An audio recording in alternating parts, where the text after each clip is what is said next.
Welcome to Desperately Seeking the 80s. I am Meg. And I'm Jessica. And Meg and I have been friends since 1982. We got through middle school and high school together here in New York City, where we still live. And where we podcast about New York City in the 80s. I do Ripped from the Headlines. And I do pop culture.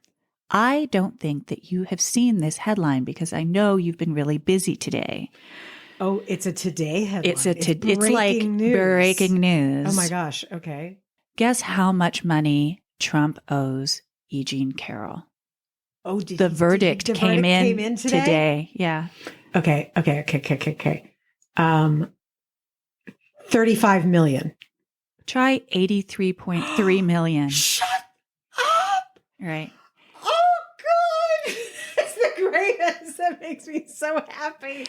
And this is a callback. I'm not only mentioning it because it's like fun and amazing, yes, but also because it's a callback, because the reason she was able to bring suit against him was because of the Adult Survivors Act, which the Horace Mann survivors helped push forward. Mm-hmm. Also, it's a callback to our dear Dan Rather, who tweeted, "Guess we'll soon find out if he really is a billionaire." Oh, Dan. Dan, throw it some shade. That is so. Oh, I'm doing like a little tiny hand clap. I know we rarely talk about Trump, even though he was such an 80s person. So it's kind of nice to like dribble him in here and there with good news like this.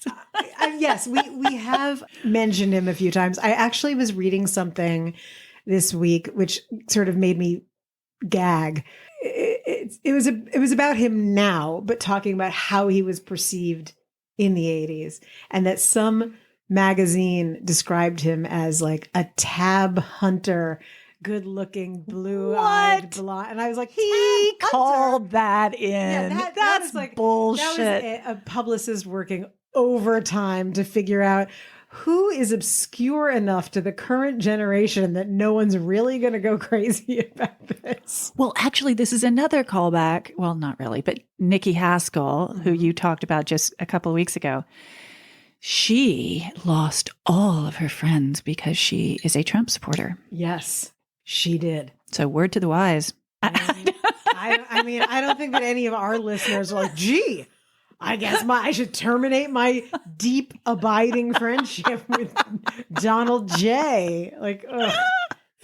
Although, also funny enough, I was talking to someone today during a brief interruption in my otherwise bleak work droning, where we were laughing about Melania's. That was me. You were talking to me. Oh, well, you know what?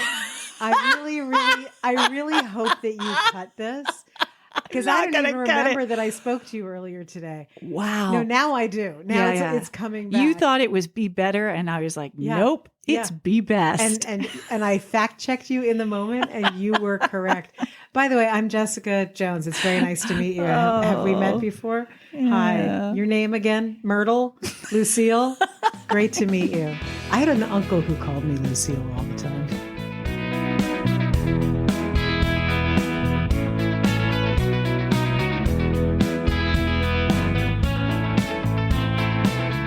Did you ever consider going to boarding school? Yes. Actually, this is a good story. Okay. So I thought about it for maybe a nanosecond, but I was not ready for that kind of thing at all.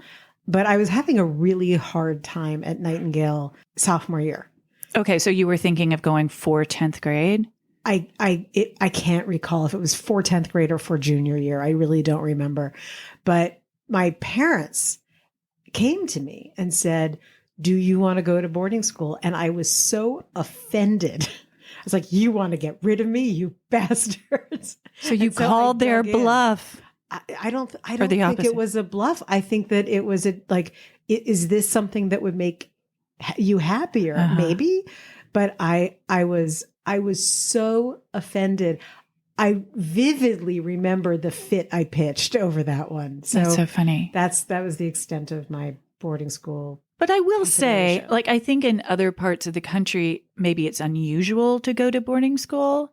Oh, Possibly. yeah. I In don't New think York, it's very, or at least in the 80s, it was very normal. Like, certainly coming from an all-girls school, lots of people were not going to stay there for high school. They were either going to go to boarding school or they were going to go to a co-ed school. Yes. And I think part of my indignation was also that you either went to boarding school because it was an excellent school, like it was really going to set you up, or because you were a discipline problem.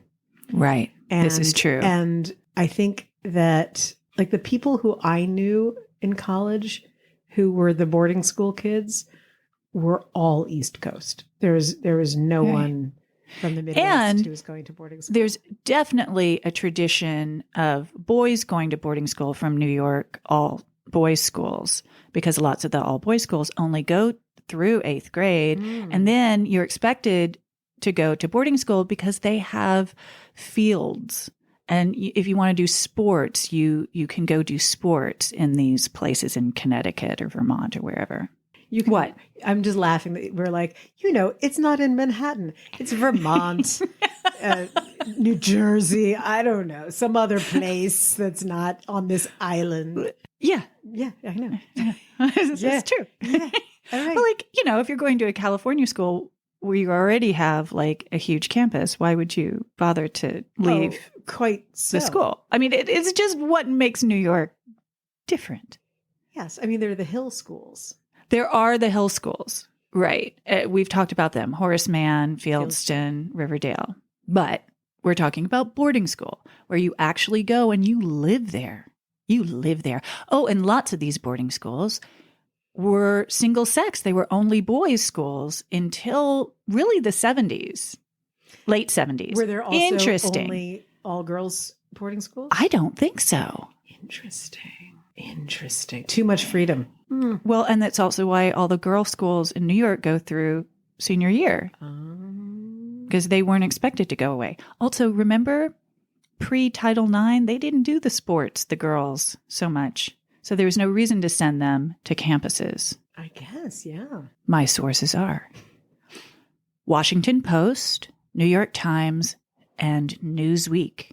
On April 23rd, 1984, at 1:35 p.m., Derek Otis's plane touched down at Kennedy Airport, and he breathed a huge sigh of relief.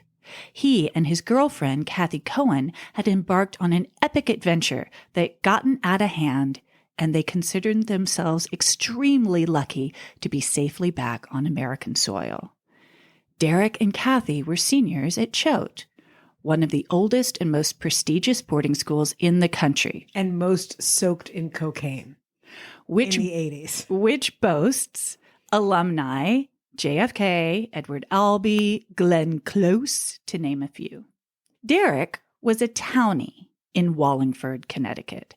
His stepfather delivered vending machines, and his mother was a public school teacher. She knew Choate would provide her son with a stellar education, so when he got in as a day student on full scholarship, she was ecstatic. In 1984, a day student would pay $8,000 a year to go to Choate, which, by the way, was the same amount of money that Nightingale cost. Really? Really. If you were a boarding student, you paid $11,000.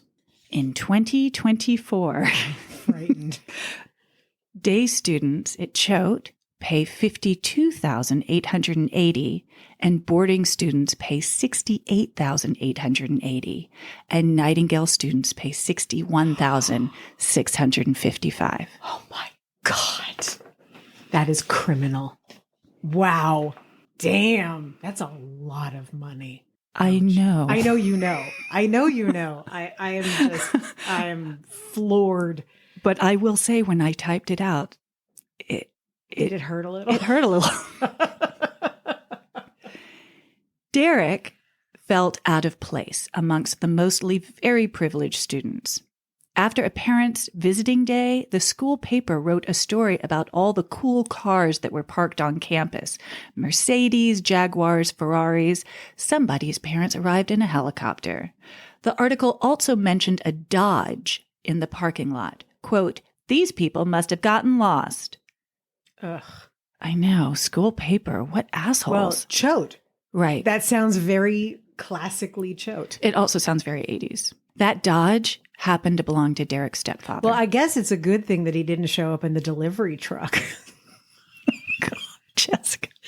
Okay. Derek did make a close friend, Matthew Holmes, who was, and this is in Derek's description, sort of awkward, insecure, not very popular. Now, Matthew's parents lived in Venezuela, and I couldn't find out why. I think there might be an ambassador situation there. Not clear. I love that you think ambassadors, and I'm like, Nazis! He was born of Nazis. All right. So Matthew, he goes and visits his parents in Venezuela, and when he started bringing back pot after school breaks, his star began to rise. In March of their senior year, 1984, Matthew invited Derek to come home with him for spring break, and the boys brought 200 grams of cocaine back to school. Derek smuggled it in a bottle of baby powder. Quote, "I felt I owed him. I hadn't paid for anything. The first time I did coke, it was with Matt and some folks, and I felt like hell. My heart was going a mile a minute, and I couldn't sleep. But the next day, I wanted to do it again." Derek and Matthew went to see Scarface and took a break in the middle of the movie to do lines in the bathroom. It's so on the nose, really. I mean, that was not a pun I was really going for. And oh, it hurts. That was so bad. That April, Derek and his girlfriend, Kathy, who was from a distinguished Little Rock, Arkansas family, decided to plan their own trip to Venezuela. This time, they collected $5,000 from 12 students, promising to bring back a big score. Matthew made the arrangements, and Derek and Kathy flew to Caracas, staying at the nicest hotel in town, the Hilton. According to a 1984 New York Times article about traveling to Caracas, all foreigners should be sure that travel documents are in order. Foreign visitors are sometimes stopped by Venezuelan immigration agents for real or imagined irregularities in their papers, and American business executives have complained recently about a rash of incidents wherein government employees demanded $25 to $50 in order to allow tourists and other travelers to enter and leave Venezuela. Just to sort of set the scene. Yes. That's what these kids decided to do. Okay. Sitting in their hotel room, waiting for Matthew's drug connection to arrive, Derek and Kathy started having second thoughts. At 10 p.m., there was a loud knock on the door. Derek answered, and 3 men entered. One was short, with a long, thick black mustache he kept twirling between his fingers. Oh, come on. Swear to God. He was flanked by 2 men with automatic weapons. Ooh. Ooh. The exchange took less than a minute, and the next day, Kathy and Derek were on their way back home. Just after they made it through customs, as they walked through JFK, Kathy and Derek were approached by 2 law enforcement officers. They took Derek into a private room and searched him. They tossed a bottle of baby powder from his luggage into the trash. But when they found baggies of cocaine in his pockets and asked where the rest was, Derek said glumly, "You just threw it out." Facing 15 years in prison, Derek pled guilty to smuggling in 350 grams of cocaine worth $300,000 on the street. Oh, my God. And was sentenced in federal district court to 5 years of probation and 5,000 hours of community service. That's it?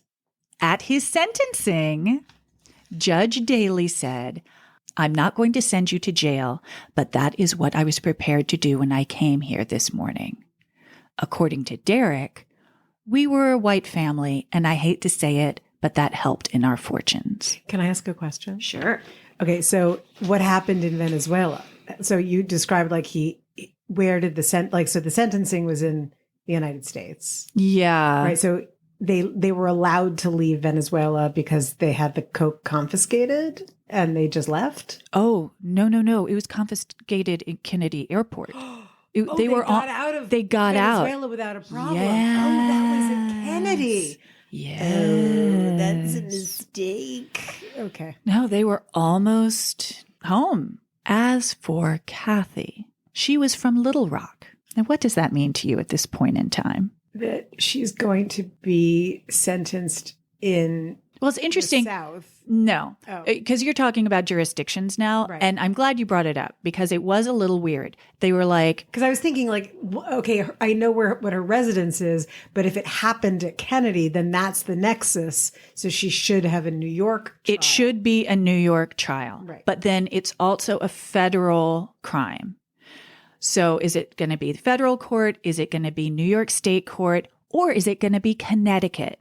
Because the school and the kids who gave them the money, I mean, Connecticut had an argument for wanting the case as well. Okay, but Arkansas, they didn't throw their hat in the ring. She just happened to be from Arkansas. And her lawyer, William Wilson, was defending Roger Clinton on federal cocaine charges. No. Roger was the brother of the governor of Arkansas, Bill Clinton. Bill had asked William Wilson to defend his brother since William was a longtime Clinton campaign contributor and legal colleague of his wife, Hillary. When New York DA John Santucci tried to extradite now 19-year-old Kathy, who had gone home to Little Rock, he wants to extradite her to New York to face the music, Bill Clinton said no. Oh my God. He refused to sign her extradition. He argued that New York's stringent felony drug law that carried a mandatory prison sentence of 15 years without parole was unconscionable. Clinton personally negotiated with Santucci, personally called him on the telephone, and got the charge reduced so that Kathy faced 2 to 6 years if convicted. Eventually, New York charges were dropped because federal prosecutors in Connecticut decided they wanted to handle the whole thing. Wait, so when Derek didn't get any jail time. Like both of these trials are happening at the same time. Okay. So I just told Derek's story first, and now we're going back to Kathy's story. Got it. Okay. They both ended up being prosecuted by federal prosecutors in Connecticut. Okay. If they had been prosecuted in New York, they were going to jail, no question, mandatory. Okay. And that at that period of time, that's when Clinton was like, "Oh no, you can't have this little girl." I like the accent that went with it. That was good. And Kathy, like Derek, pled guilty, got probation, and only 1,000 hours of community service. 14 additional Choate juniors and seniors were expelled within a month of Derek and Kathy's arrest. At first, Choate claimed they knew nothing of a drug problem at the school or anything about the heist before authorities informed them.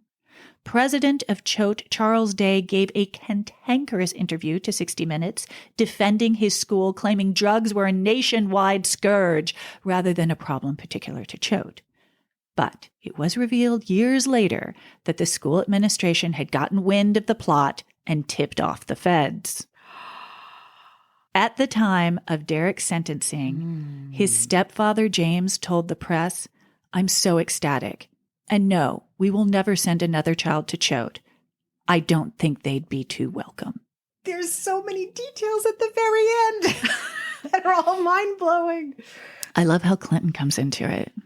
I mean, I have to admit, what I was wondering when Clinton entered, when he came on stage, I was like, how did Meg find this story? Like, were you looking for Clinton? Were you looking for cocaine? No. Were you looking for Choate? Like, what was the I'll tell you that got you to this? I started Googling all the names of the children who were expelled. Now, most of them were minors, so we don't know their names. We do know the 3 names. We know Kathy and Derek and Matthew Holmes, right? So I did Kathy, and it didn't take long to find out about what happened with Kathy, because Clinton kind of, later on when he was running for president, people brought it up. They were like, "Why did you get so involved in this one case? You extradited tons of people all the time. Why were you so involved in this?" It's like, well, he was personal friends with the lawyer who defended it. So it's also a very typical Clinton story where it's like, oh, I just if you are happened to be besties, there. you know, if you're besties with the Clintons, it's a good thing, and he will reward you. Clearly, again, like, I don't think I've ever asked you this before. Did you find this story because you were just going down a rabbit hole of some variety? Were you trying to find like drugs at boarding school? Like what? Oh, why did I hit on how did you drugs hit at on boarding this, school? on this topic? Oh Lord, I can't remember. Oh, I mean, I'm fascinated. That's why I love this story. It's such a good story. Choate knew about this. Yeah. And they sold the kids out. Do you think it They was sold an the kids effort out. to rehabilitate their own image as, I mean, I remember Choate as being referred to as Coke. And this is I'm serious. And this is 1984 and 85. I feel like Choate had a cocaine reputation before that. And afterwards, I mean, I got to Kenyon in 87, and a whole bunch of juniors and seniors who were from Choate were like big cokeheads. That's so wild. You should see, I watched the interview with the then president of Choate on 60 Minutes. He is being such a dick. He is like, how dare you ask me these questions? Roger Mudd or whoever it was who was interviewing him. Like, Roger Mudd, I know. I that out. That's so good.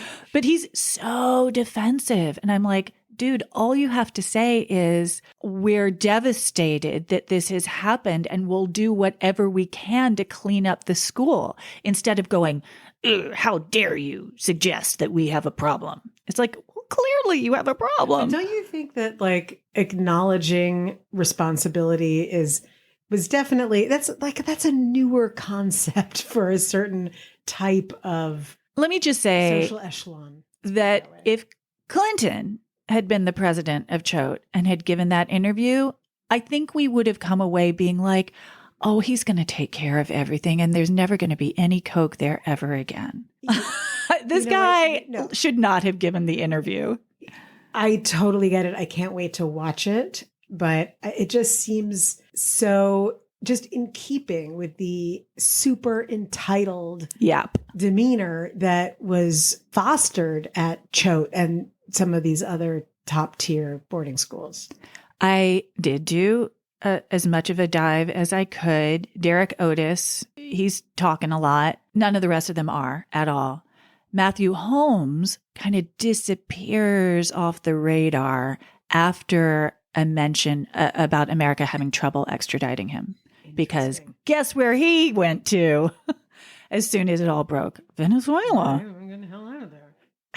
Hit the bricks, kid. So maybe he's still there. I don't even know. And none of the other names were made public because, like I said, they were minors. But there is one suggestion in one of the articles that, you know, they're like doing fine. They're the head of so-and-so bank and so-and-so. They didn't go to jail. Of course they're fine. Yeah. You're right. Yeah. No, like they got expelled. And do you remember there was a girl who came back to Nightingale from Choate around this time? And I can't remember the exact year. Blonde? Yes. Short blonde hair. Oh my gosh. Yes. Okay. Yeah. I the minute you said it, I had the visual and I think it's around this time. Do I know if it was because of this particular issue? The point is that schools in New York, day schools in New York, when all those kids got expelled, they were like, it's okay. You can come back here. Interesting. There's another person I can think of that we both know from Nightingale who was absorbed from a boarding school. I remember a friend of mine who I met in college, but who had grown up in New York, went to boarding school, got expelled for smoking cigarettes, if you can imagine. Absolutely ridiculous. That's insane. Yeah.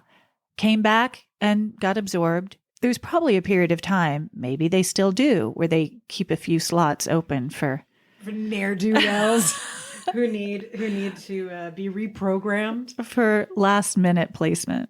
As you were talking about Venezuela, because all things really do come back to either prep school or college. I was a sophomore and a boy came for his freshman year to Kenyon. He rode onto campus and came right up to his freshman all boys dorm on a motorcycle with a leather jacket, like really serving exactly what you think. Oh, honey. He turned out to be the head of Venezuela's opposition party, Leopoldo Lopez. Oh, okay. That's legit. Yes, and Leo Lopez went from being like, hey, I'm James Dean and every other bad boy ever, to being like, no, I really care about my country and I'm going to go to prison. And we're like, oh my God, we're so proud of him. Of course, he never discusses Kenyon in the press, only that he went to Harvard for graduate school. Whatever. But Leo Lopez, and he's very good looking. So He is very good he's looking. a very handsome guy. So he certainly captured the hearts of international press. But Venezuela, it doesn't seem like a safe place. It wasn't in the 80s. We know that. Still is. That's what we know. But fascinating. And I wish we could find out what Holmes's I know. situation was, why his family was there, because that's got to be some wackadoodle kind of story. Yeah, I feel like I saw somewhere something about an ambassadorship, but I don't want to say that without knowing for sure. So I'm just going to throw it out there like a hint. I'm all for throwing out, let's see what the comments say. Ooh. Let's see what comes back in. Ooh. I just tried another search and did find that Matthew Holmes did come back to New York from Venezuela. He surrendered himself and he pled guilty to 1 count of importing and causing to import cocaine. And he was freed on a $1,000 bond pending sentencing. And that was in February 1987. I don't know what his sentence was. I love the phrase causing to import cocaine. Well, It sounds so genteel. It's like, I wasn't quite involved. I might have set some wheels in motion. I'm kind of imagining they wouldn't have given him any more than they would have given Derek Otis, who actually did it. Oh, agreed. Right. So he probably also got community service and a fine. But I'm glad to see that he didn't just sort of disappear, that he came back to face the music. Yes. Sure. It speaks volumes for his character. Come on, he's a child. I'm just laughing. You can't hear this story and not kind of have a giant, like, it was the 80s kind of eye roll. I mean, and is a 20-year-old a child? Ish.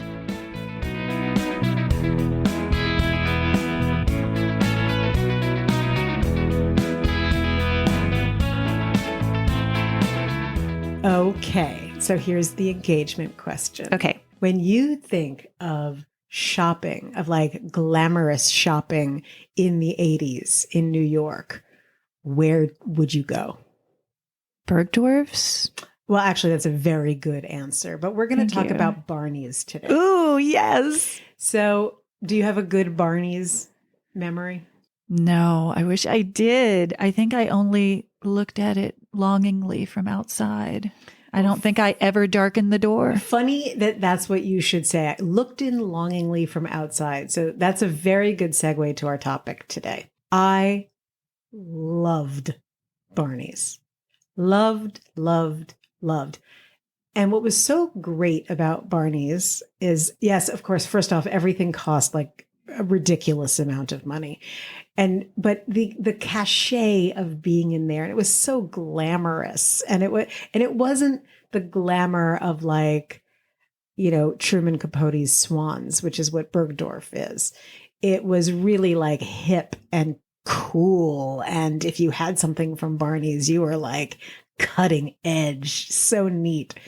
And this, funny enough, like I was looking around at some of the stuff in my completely crowded apartment, and I realized, like, even to this day, my wallet and one of my favorite like a leather tote bag from Barneys. In fact, another bag that I just thought of. And the ground floor was jewelry, cosmetics. You went downstairs for more cosmetics and lots of bags and hats. So if you were not willing to spend $3,000 on a very special sock, just the one, the the floor of bags and accessories was perfect. But it was, and they also had, I think it was the chopped salad at Fred's, the restaurant in there that was like really well known and yeah, like really delightful. And what a place for like see and be seen, because it was all of the women, like the Park Avenue ladies who thought they were super cool, but maybe were still really Bergdorf Park Avenue ladies, like hanging out there. And there were a lot of publicists who would go there. So it was dazzlingly weird and marvelous. So anyway, Barneys, the store declared bankruptcy in 2019. I know. And then disappeared. And that was a terrible thing because Barneys began in the 1950s and was managed from the 1950s through to its dissolution by the Pressman family. And then, of course, other companies bought in and they tried to expand it, which, of course, everyone wants to do that for their business.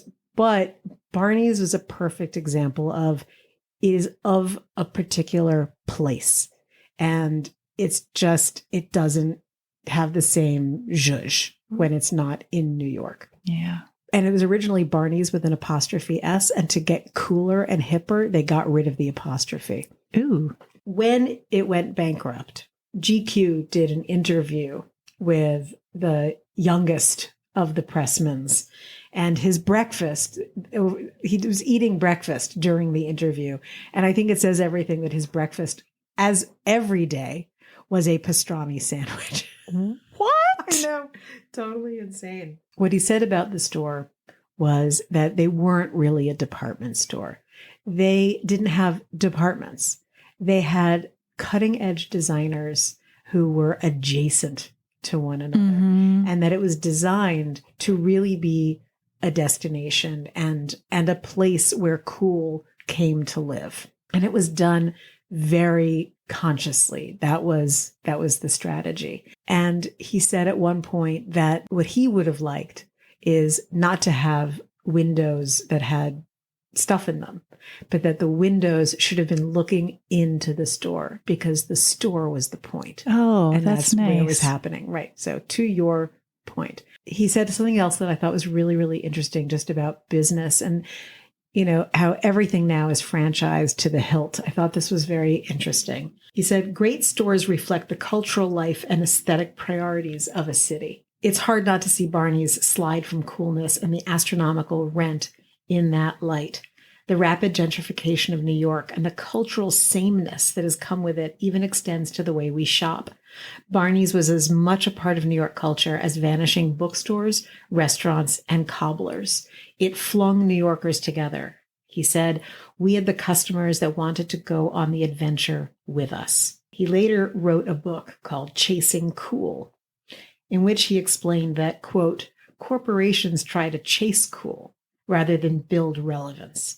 Because if you build relevancy, then maybe the corporation will become cool. Cool is the outcome, not a strategy. Ah, so true. Right? But then I started thinking, windows. Everyone knows that the Barneys windows were where it was at. Like, it was amazing. Yeah. So do you know about the Barneys windows and the store, like why they were what they were? Tell me. Well, first off, did you know that there's an association of window dressers? That doesn't surprise me. I was surprised by that because I always thought of it as kind of like In-house, and yeah, whatever. like an in-house, like you creatives who, for the most part, probably come and go. And but it's such a big deal in New York. yes, but they're so like the look of it is so connected to the store's identity, right? And of course, like no, I don't think anyone goes. We talked about this already. Looks at the Christmas windows anymore. Like, Sure, they do. Absolutely. Well, stops traffic. I don't. So it must not be happening.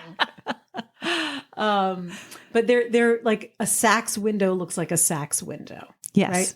Well, that's what was so great about Barneys is that eventually it became a Barneys window, but it started out of sheer madness. Let me talk a little bit about store windows because I found out that, you know, window dressing obviously has been a big thing for a very long time and precedes the 20th century. And in fact, there's a really great book about the advent of department stores called Just Looking, which I highly recommend.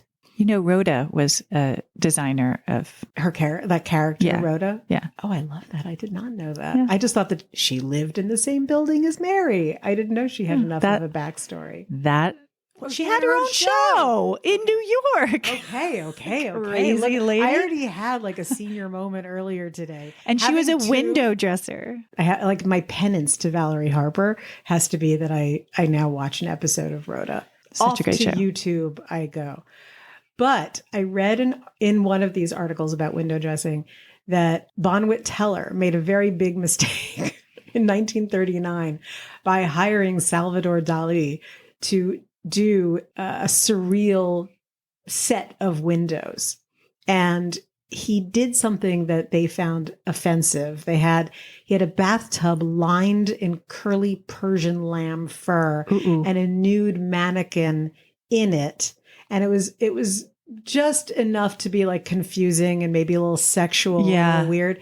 They came in to veto it, and he had such a fit. He pitched such a fit and started throwing things that he broke the window and fell out onto the street. God. No. Yes, you could look it up. That's crazy. So I loved that. And so then I was thinking about, okay, Barney's windows and crazy people. Well, that takes us to my favorite person, truly. And he's such a good writer and so funny. Husband of the ever-present Jonathan Adler. Yes, I knew you were going to say this. Simon Doonan. Yay! Who started doing the Barneys windows in 1986. And he did it until Barneys closed. But he became more than that. Wasn't he the head of... He was the creative director. Yeah. Yeah. And quite rightly. I mean, genius guy. No, Jonathan Adler went to Brown. He did. Mm-hmm. And he does needlepoint pillows. Callback from last week episode. Oh my God. Well, funny enough, Simon Doonan did a window about Mario Buotta where everything was the same chintz pattern. And yes, so it all comes back. It really does. Simon Doonan is one of the most hilarious people in the world. And his books are... I had to stop reading them on the bus or the subway because I was just crying laughing. He started out in the United States doing the windows at Maxfield in LA. And what was so great about it that wound up carrying into the Barneys windows is that he had zero budget. So everything that he did was found objects, and he was just allowed to do whatever because there was barely any money in it. He didn't have a budget to make anything. It was like, okay, Maxfield was like a weird, avant-garde kind of store. They're like, you know what? Go for it. Like one of his Christmas windows, the whole window is filled with white packing peanuts and like just had a head emerging from it, like a mannequin with a Santa hat on, like it was drowning in snow and just always kind of weird. And then he got to Barneys and really pulled out all the stops. So I'm just going to talk about a few of the windows that created what we think of as the look of Barneys. I neglected to say that one of his other very famous windows at Maxfield was, remember when A Dingo Ate My Baby came out? Yes. He had children being abducted by wolves. Oh my God. In the window, which I thought was fabulous. But when he got to Barneys, again, he didn't really have a budget.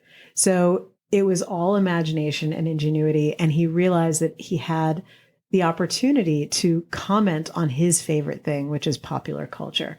And so his first big window that made a splash, it coincided with the Reagan exit of the White House. Okay. And so he did Nancy Reagan from behind because he said he couldn't get her face right. It was so hideous that he couldn't let her face out. And he filled the window with things that she was known for. So like there were, tarot cards and crystals and King Charles Cavalier Spaniels, and everything was red, which was her signature color. And so he started tweaking the nose of people who were famous. So next he moved on to Margaret Thatcher, and he put her in S&M gear because she was a bit severe. as we know. True. Yes. And so he would do these like giant oversized heads on these people and then a regular mannequin body. So she was dominatrix Margaret Thatcher. He did Madonna in a window where everything was self-referential. Everything was about Madonna. And Madonna, of course, because she comes up in everything that we talk about, life is about Madonna. He talked about his windows as being like Coney Island, and that Coney Island is for everybody. And that's what he wanted his windows to be, not to be so precious and expensive looking. So all of the clothing was put in a context where it wasn't forbidding. It wasn't keeping you at bay. It was making you laugh so that you wanted to come inside and you wanted to be part of the fun and the party. In his efforts to find ways to do things on the cheap, he famously did a window that was just the clothing, but the floor was completely covered in Mr. Potato Heads. And the faces of the mannequins were just like a shoe or a pipe or whatever. He also had, again, no budget for Barneys. So it was just coinciding, and we've talked about this, when women really stopped wearing pantyhose, like the, tan colored. Yes. So at Barneys, they had a surplus of them. There were so many. So he did a window that was it looked like starbursts, like giant, like sort of like the chandelier at in Lincoln Center, but it was all pantyhose, just radiating from a central point. And he would comb New York City looking for, again, found objects to just stuff in the window. So dead Christmas trees made the scene. Interesting. Yes. So he was the innovator of all time. So the New York Times covered the Nancy Reagan window, but there were 11 other windows that went with it because it was the 12 days of Christmas. Oh, wow. He said, my basic idea was to take the traditional idea of the song to its lunatic conclusion. It sort of reminds you of when people have a vendetta against someone and send them things like 12 aluminum ladders on approval or have ready mixed concrete delivered to people they don't like. That happens? Maybe good we should idea. start. Seriously. Oh I have a list. I know about someone's having a party or whatever, and you send them or at home, 19 pizzas, Right. but concrete, that's special. So his motive for including Mrs. Reagan was simple. He said, I wanted to do something topical. People are speculating about how Mrs. Reagan feels about leaving the White House. As the plans for the windows evolved, Mr. Doonan decided to pair the First Lady with the 6 geese a-laying, and one of those eggs is a quail egg. Get it? Dan, quail. He had a cross-eyed mannequin done up in red silk taffeta and surrounded by 12 bongo drummers drumming, and the mannequin had simply been pushed to the edge. She simply can't take it anymore. He did a window based on Beverly Hills Cop. He did a Diana Vreeland, and with a staff of 15 people, made everything happen. Oh, and for 9 Lords a-Leaping, and this is our callback to Dali, he had 2 mannequins that are about to jump through a window into a snowy night depicted by a backdrop on a slow-moving roller. A tabloid on the floor reads, Leaping Lords in Insider Christmas. Shocker. It's so of a time. It was, and everything that he did and set the tone in the 80s, but was able to pull it through to the bitter end, was don't take yourself so seriously. This is just clothing, which of course is probably what made Gene Pressman and his pastrami sandwich livid. I can imagine. Right? I want you to do is look at the vibe that I've created. No, we're going to put Margaret Thatcher in a corset and a harness. No, that's what people care about. But they did. And crazy. He's a brilliant genius. Yeah. And I feel like on our Instagram, we need to post some of these photos for people. Definitely. Who know what he did and what that store makes me think of. That there's a sense of specialness that seems to be vanishing in the city. And it's definitely a post-pandemic kind of feeling. The sense of humor and the going out to be seen seems like it's waned a bit. I was so excited to look at these photographs and remember how thrilling it was to be there and to just go through the racks and hope for a sale to occur, which they did, and bless them. I bought so many things that did not fit me just because they were on sale at Barneys. But that sense of specialness is something that I can't find in the city these days. Do you feel that? No, I that think you it's can? Everywhere. Absolutely. I Oh, think I'm New York is delighted. offering so many fun, interesting adventures, and there are too many to even keep track of. Really, I feel like the things that are happening, and maybe I'm just in a mood today, but the things that are happening seem very orchestrated. Like they're not sort of random, fun things that, like Pressman said, create a vibe where you just stumble across them and it's part of the scenery becomes the point. I think I understand the distinction you're making, and I'm going to make a list Oh, I'm very of things excited that for are this. authentic and not orchestrated, and adventures for us to go on where it's not something corporate, that it's something organic. And we can do that. Okay. Look, do we have to leave the island of Manhattan to do this? Possibly. See, this is my point. I think that nothing is happening in Manhattan right now. I think that the kids with the Brooklyn and the Queens have weird organic stuff happening. And I think that Manhattan and its real estate. We'll take the ferry. We'll take the ferry to the weird organic stuff. Okay. I can definitely be convinced to do that. There's axe throwing in Long Island City, for example. Come on. No, I'm into it. I've thought about that in the past. I don't know if I have the upper body strength. Let's find out. I'll throw it and hit my foot. I was just looking for spas. Oh, there's a And there's the great Queens. spa. Yeah, the Korean spa in Queens. There's a Korean spa in Manhattan that I have to go to. But also, there is a spa that just opened in the Flatiron District. Ooh. That looks amazing. What is it called? I think it's called the Flatiron Baths. I think so. You're not talking about air bath. It's like a Roman bath that has been.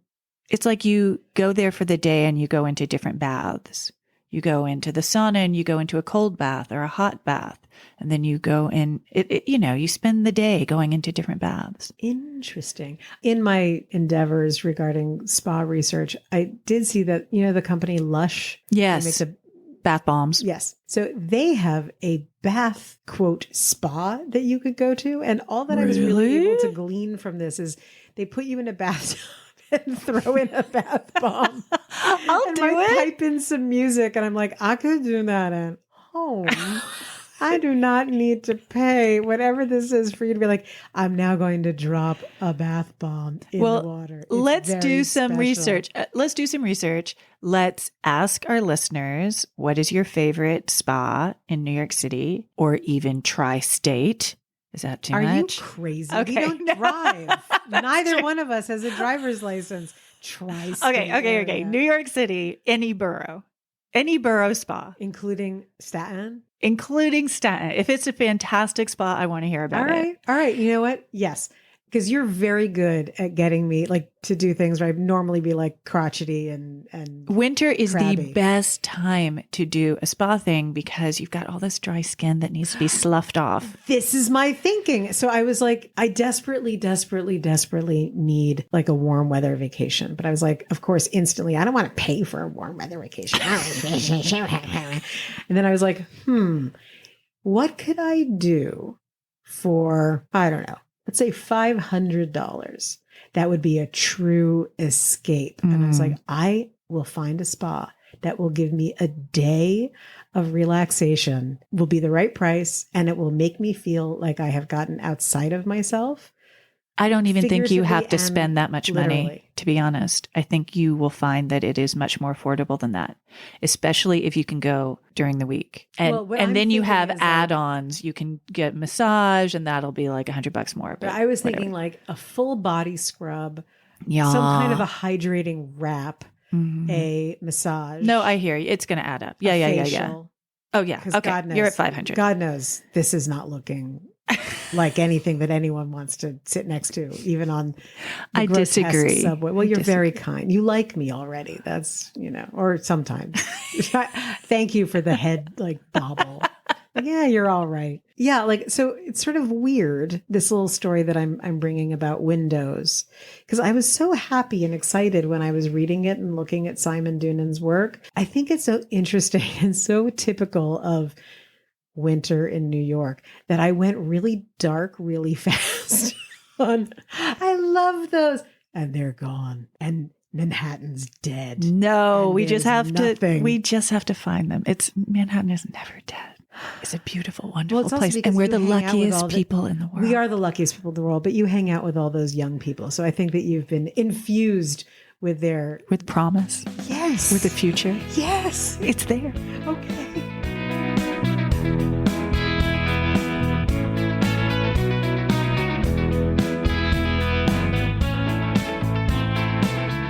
Let's tie it up.